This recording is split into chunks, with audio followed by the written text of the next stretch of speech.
And the latest numbers show inflation rising to a nearly 40-year high. The Fed chairman calling it a threat not only to consumers but to the economy overall. He's ready to raise interest rates to rein in prices, but that might not be enough.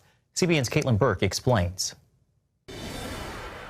On the positive side, unemployment numbers are dropping and wages are rising as the economy experiences rapid growth.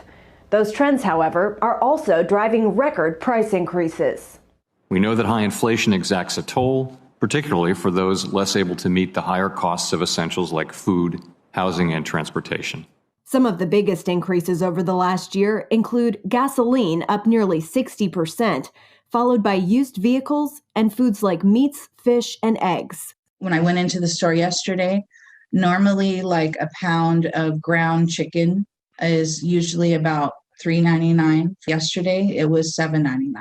Jerome Powell, seeking a second term as Federal Reserve Chairman, says the Fed is committed to a strong labor market, which can't happen without price stability. In a way, high inflation is a severe threat to the achievement of maximum employment and to achieving a long expansion that can give us that. Powell announced the Fed intends to raise interest rates during 2022 in an effort to control inflation. Economist Joel Griffith says while this is a necessary step, there are other factors that need to be addressed. We've had over this past year and a half, governments suppressing supply. Think about all the COVID restrictions. And at the same time, you've had the Federal Reserve printing a lot of money. You've had the federal government spending a lot of those resources, and that's driven up demand. And that is the perfect recipe for rising prices.